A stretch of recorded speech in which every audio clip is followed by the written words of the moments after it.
What if Anakin received a rainbow Kyber crystal on Ilum? In the original timeline, Anakin Skywalker wields a blue lightsaber until his demise into Darth Vader. But what if this wasn't the case? And what if Anakin's lightsaber was rainbow colored and in essence every single lightsaber color on one blade? How would that change the Star Wars timeline we all know and love today? Our story begins on Ilum when Anakin is 12 years old. He has been training as a Jedi for 3 years at this point, and finally the day has come where he must receive his Kyber crystal that will power his lightsaber. The caves open as a dozen different younglings disperse into darkness in search of their Kyber, but Anakin stands alone. He remembers his teachings from Obi-Wan that he must follow the call of the Force and let it guide him in whatever direction. The Chosen One closes his eyes and begins to walk.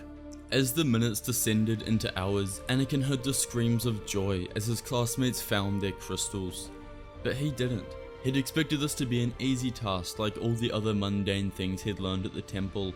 Everything came easy to Anakin as the Chosen One, and he'd expected this to be no different. But suddenly, he began questioning himself and if he was really deserving to be a Jedi, or even strong enough in the Force. But he grounded himself in the Force again and told himself he was deserving. He was the Chosen One. Suddenly, a glowing pulse emanated at the end of a cave as a colorful barrage of light cascaded against all corners of the cavern. Anakin saw the reflections of blue, green, purple, yellow, even red. As he approached, he first laid eyes on his crystal and was extremely shocked and confused when it shone like a rainbow. He picked it up and the world around him exploded in color and the cave began to collapse. Anakin quickly hurried back to the entrance where he narrowly escaped in time.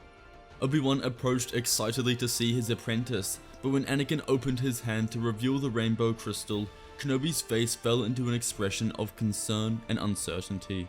What does this mean? Obi-Wan thought to himself. They return to Coruscant and go to the Jedi Council where Anakin stands in the center of the room. The boy presses the ignition as the colors extend and all masters turn their heads in audible gasps. There were murmurs from everyone, asking what this could mean and how they proceed next. Windu focused on the red color of the saber, while others like Plo Koon and Ki-Adi-Mundi marveled at what the Force was trying to tell them. If there was any doubt that Anakin was the Chosen One, this solidified it. This was the very Force giving Anakin the balance of all different personalities of the Force. So if you didn't know, a lightsaber's color is determined by a user's personality, power in the Force, and essentially just the innate person they are. As such, different lightsaber colors signify different things. Blue means you're a Jedi Guardian who focuses on protection and courage. Green is a Jedi Consular who is wise and strong in the Force, compared to with their blade. Yellow is a Jedi Sentinel and you often see the temple guards wielding them. Purple, like Mace Windu's blade, is essentially just a combination of blue and red, and it means you're extremely powerful in the light side of the Force, but you also tiptoe the line of darkness. And red obviously means you've turned evil. Based on the color's meanings, Anakin having a blue saber in the original timeline never really made that much sense to me, but that's also a discussion for a different day. The council members look around at each other. Yoda says Anakin requires special training to be able to hone this unique crystal. There had never been a Kyber crystal of this color, and everyone knew they had to be careful. This was unprecedented territory. Obi-Wan interjects and say he is Anakin's master and his training is down to him. He reminded the council of Qui-Gon's dying wish that he has upheld for 3 years and he won't go against his word. But Sazy Tin says it wasn't that simple. Agen Kola followed and suggested that this was an opportunity for Anakin to receive training from multiple masters to best hone his skills and prepare him for completing the prophecy. Yoda agreed and everyone else nodded in unison, even Windu, who saw through his own distrust of Anakin into the boy's training. So it was decided that Anakin must be trained by the best user of each lightsaber color to fully master and understand the complexities of each color. Anakin and Obi-Wan bowed and left. At first, Anakin continued his training under Obi-Wan, who instructed him how to use a blue lightsaber. He was taught the basics of the Force and how this weapon was an extension of himself, but it doesn't dictate him. Under Kenobi, Anakin learned how to fight with a lightsaber and he became very good. But the Chosen One was still brash, cocky, and arrogant, just like we saw in the original timeline. So the time came when Anakin graduated to begin practicing green under Grandmaster Yoda. This was where Anakin's lessons took on a different level. The Grandmaster primarily instructed him on the complexities of the Force. Under Yoda, Anakin learned that a green blade was not about dominance, but understanding. The Grandmaster taught him to still his thoughts and listen to the Force, rather than bending it to his will. Anakin struggled at first. Green demanded patience, which Anakin was not good at. But over time, he learned that wisdom could be just as powerful as raw strength. After a year of training with Yoda, Anakin was already far more powerful in the Force than we saw in the movies. He was unstoppable. Next, Plo Koon was tasked with teaching Anakin the science of the yellow blade. While we haven't seen Plo with the yellow saber in canon, in Legends it shows him with both a blue and yellow saber, so let's say that counts. The main thing Plo teaches Anakin is Force Judgment, which is essentially a Jedi's version of Force Lightning, just weaker since you are grounding the power in the light instead of the powerful dark. This took Anakin months of training to figure out. He would meditate with Plo constantly to find a sense of tranquility and calmness so that he could direct the energy into his body. This was a rare ability that only a few were able to master. Anakin struggled with this a lot at first, and Plo couldn't figure out why, until Anakin explained his childhood to the Jedi Master, and the Keldor believed he had unsettled emotions from this time. As such, he and Anakin journeyed to Tatooine together to find his mother, whom they located living with the Lars. She was free, and no longer a slave, but living a life with purpose and love, having married and found a home. Anakin couldn't have been any more happy, and after having dinner with her and seeing the life she lived, he finally felt all of his past trauma fade away, as it all stemmed from leaving his mother in the treacherous life he once lived. When Anakin and Plo returned to the Jedi Temple, Anakin finally expelled electric judgment, and the amber lightning emerged from Anakin's fingertips. After a few weeks of honing this, Anakin had mastered the ability and mastered the yellow lightsaber. Finally, Mace Windu took Anakin to learn the purple part of his training. Windu taught Anakin how to use the dark side to his advantage. He sensed a lot of darkness in the Chosen One, and together they worked to almost let Anakin place one foot over the line and in the dark side, whilst keeping an even stronger foot tethered to the light. This was a similar process to how a wizard conjures their Patronus charm in Harry Potter, by focusing on the happiest memory one can remember. For Anakin, this was being with his mother growing up. It was just a feeling of warmth, and he focused on that like wildfire spreading through trees. This allowed him to jump back and forth between the light and dark, and his powers skyrocketed. The natural progression from this was Windu teaching Anakin Vaapod, his personal variant of Form 7, which allowed Anakin to render a dark side user's advantage as useless. Over time, Anakin seemed to conquer every training that was placed in front of him. He completed his training with flying colors, and he was now 19 years old and very powerful in the Force. He was on a completely different level compared to what we see in Attack of the Clones, heck, even Revenge of the Sith for that matter. He was godlike. Time passed and the Clone Wars began. Anakin fought in battles for the Jedi and was very successful, but he couldn't help but feel his training was incomplete. He felt like he knew the light and way of the Jedi like the back of his hand, but every time he ignited his saber, he was always drawn to the crimson hue that emanated. He felt like he was dishonoring his Kyber crystal by not exploring it further. So Anakin stood before the Jedi Council, where he expressed the needs to go away for a while. Everyone looked around in shock and confusion. He couldn't leave. He was the Chosen One and meant to save them all from the Sith. But Anakin said it was them who told him to embark on a journey to master all the colors of his saber almost 10 years earlier, and he still had one left. Red. He must learn red. The council gasped, and each master in turn called this an outrage. They forbade Anakin from doing this. It was against the Jedi Code. Yoda tells Skywalker that once he starts down the dark path, forever will it dominate his destiny. But Anakin didn't think he had a choice. That night, as he sleeps, he has a Force vision telling him to go to Sereno if he wants to learn how to use a red lightsaber. Anakin knows he has to follow the will of the Force, and so without the Council's blessing, he disappears under the cover of darkness. He arrives on Sereno and follows his senses to Castle Sereno, home to the notorious Count Dooku. The Separatist leader welcomes Anakin with open arms. He ignites his red lightsaber and holds it out for Anakin to see. Dooku says he and his master have been watching him learn the different colors of the blade and now know it's time for him to join him. The Jedi have been weak, but through learning the dark side, Anakin will finally find the power he has always craved. Dooku bows his head and says he would be honored to teach him. Then Anakin speaks for the first time. He says he needs to learn from the most powerful red lightsaber user, whereas Dooku is a mere apprentice, and a lousy one at that. Dooku scoffed as the insult hit him. He flourishes his lightsaber as he swings towards Anakin, who ignites his rainbow lightsaber and strikes. The battle only lasts seconds as Anakin disarms the Count and points the colorful blade to his throat. Dooku was amazed. He tells Anakin he will take him to his master. Sidious accepts Anakin and the two begin training in the dark side. In a matter of months, Anakin mastered the dark side like no one had before. He could use every dark side ability to its perfection. Force choke, force lightning, force scream, drain, concealment, anything and everything one could think of. Sidious was enamored by Anakin's raw power, and he knew that with Anakin by his side, he could accelerate his plans and destroy the Jedi far earlier than he originally anticipated. Anakin was the most powerful being in the galaxy, and everyone knew it. One night, after Anakin had trained with Sidious on Sereno, he retired to his quarters to sleep. But as he slept, before him appeared the Mortis gods out of thin air. Anakin ignited his rainbow saber in response, but the father touched the rainbow blade, causing it to de-ignite. The father tells Skywalker his powers has reached his full potential, and he must replace him as the god of the Force when he dies.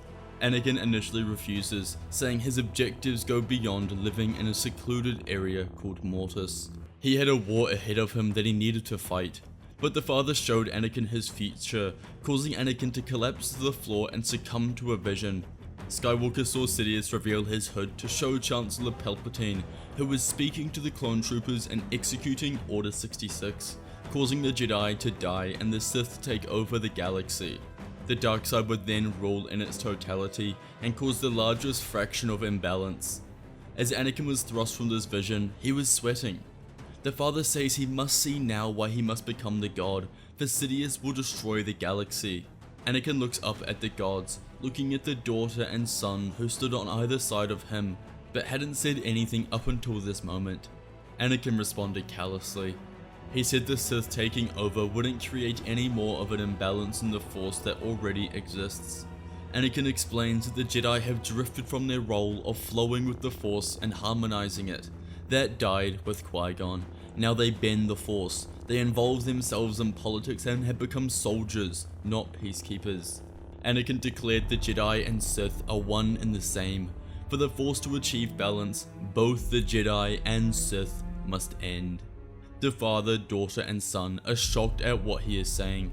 The Jedi have been keepers of peace for thousands of years. They can't just end. But Anakin's mind was made up. Without even realizing it, he had become God, even more of a god than the ones in front of him. The children move to grab Anakin and force him to come to Mortis, but Anakin explodes with the Force, and both the daughter and son submit immediately, as Anakin ignites his rainbow blade and points it at the father, who also submits. Skywalker was too powerful. He was the Force. The Mortis gods leave and Anakin goes to find Sidious, or as he now knows him as, Chancellor Palpatine. Anakin was definitely shocked to learn that the Chancellor was also the Sith Lord, but he knew he could use it to his advantage. The two speak and Anakin continues to play the part of a loyal apprentice who has turned to the dark side, but secretly he has his own motives. Their plan was set. Anakin goes back to Coruscant. He walks to the council chambers, causing the masters to ignite their sabers, assuming Skywalker has turned to the dark side after not hearing from him in months. But Anakin looks around the room and says he was tempted at times by evil, but ultimately he knew his place was in the light. He thanks Master Windu for teaching him how to maintain a strong footing in the light. He once again ignited his rainbow blade in front of the council, who saw that Anakin was right. Skywalker declared that he has mastered all aspects of the Force now. The council asks him if he learned anything about the Sith which could help them in the Clone War, but Anakin says he was trained by Dooku, who didn't give up any information except for Sith techniques. The council accepted this, knowing they didn't really have a choice. Anakin then goes to Palpatine to say the Jedi now trust him. Palpatine was very pleased. The Chancellor was admittedly confused about the dynamic between him and Anakin. Anakin was technically his apprentice, but the Sith Lord also understood that Anakin's power was far greater than his. Anakin was, well, an outlier. The Clone Wars would continue for a few more weeks as Anakin's trust was solidified within the Jedi, but soon, Anakin tells Palpatine that it's time for Order 66. He said the clones would be effective at destroying the majority of the Order, but the stronger masters like Yoda, Windu, and the rest of the Council will only fall to a lightsaber. He says that he and Dooku will need to fight together. Palpatine wholeheartedly agrees. Anakin says he will lure the Jedi to Ilum, where he, Dooku, and the clones will ambush them. Meanwhile, Anakin tells the Council he has discovered the whereabouts of Sidious and that he can deliver him to them, explaining he is hiding on Ilum. The Council trust Anakin, and the Jedi Order launches a Geonosis-like invasion onto the icy planet, where all available Jedi and clones are sent. The Republic arrives on Ilum to find Dooku and Sidious standing alone near the Kyber Crystal Cave, where Anakin's story began all those years ago. Yoda and Windu lead the Jedi as they approached and declared it's over, surrender now before more people need to lose their lives. But Sidious began to cackle and mocked the Jedi, telling them their story ends here. Above them, Anakin watched from a vantage point as his plan finally came into fruition. The Jedi and the Sith, both here, and both about to be destroyed. Sidious executes Order 66 and the thousands of clones surrounding the Jedi immediately turn on the war generals. Blasts of fire and screams engulf the ice as a huge battle erupts. Dooku and Sidious ignite their red lightsabers and launch into battle, slicing as many Jedi as they could. Anakin watches as they all effortlessly kill each other. In the space of minutes, the 1,000-strong Jedi Order had collapsed to only the remaining strong masters. Dooku was sliced down by both Windu and Plo Koon, whereas Sidious had been proficient killing dozens and dozens of Jedi. Eventually, Anakin leaped from above and ignited his rainbow lightsaber. Windu and Yoda call for Anakin to help them fight Sidious, but the Dark Lord cackles. He says young Skywalker has joined his side, and now the Jedi will fall forever. The Masters gasp before Anakin looks at Sidious and says he's wrong. He didn't join him. He engineered his defeat. Anakin raises his hand and sends Force Lightning at Sidious, who blocks as fear and hatred covers his face. A three-sided duel commences between the Sith, Jedi, and Anakin. Anakin uses all of his available power in the Force, drawing on the most strength anyone has ever had. The Chosen One sliced down council member after council member. Plo Koon, Saesee Tiin, Kit Fisto. As Windu tried to use Vaapad on Anakin, the Chosen One switched back to his light side stance and sent a powerful force of electric judgment, hitting the second in command and killing him. Soon Yoda also fell, and then only Anakin and Sidious remained. Their fight would last only moments, until Anakin plunged his colourful blade into Sidious's chest. It was over. The Jedi and Sith were decimated. All that remained was the God of the Force, Anakin Skywalker. Anakin leaves Ilum and travels back to Coruscant, where he explains to the Senate that both the Jedi and Sith are destroyed. The Clone Wars came to an end and the rebuilding phase began, but Anakin took no part in rebuilding the Republic. He was neutral and followed only the Force. But there still needed to be balance. With the remains of the Jedi and Sith, Anakin started his own order called the Force Walkers. Anakin went to the Jedi Temple where any of the remaining surviving Jedi from across the galaxy who weren't on Ilum were, and Anakin offered them a chance to join this new order. Here, he teaches balance. This wasn't limited to good or bad, but both. Users are taught both sides of the Force and taught to follow the will of the Force, whatever that may be. Some days it's light, others it's more perverse. Anakin had helped the Force users of the galaxy achieve balance, and as such, the galaxy remained at tranquility for generations to come. Anakin Skywalker had completed the prophecy and brought balance to the Force. Hey guys, before we continue the video, I'd like to announce a flash sale we're doing for our most popular deluxe sabers at Fantasy Sabers: the Chosen One, the Sun, the Negotiator, and Dark Father. These are discounted to $149, the lowest price they have ever been, and will never return to this price. We offer the best sabers on the market with premium build quality and insane effects, as well as the most affordable sabers out there. Spend over $2.99 and we'll chuck in a mystery saber for free. Don't miss out, this is a short sale that ends on the 12th of February. If you enjoyed today's video, please consider watching one of these what if stories. Thanks again, and may the Force be with you.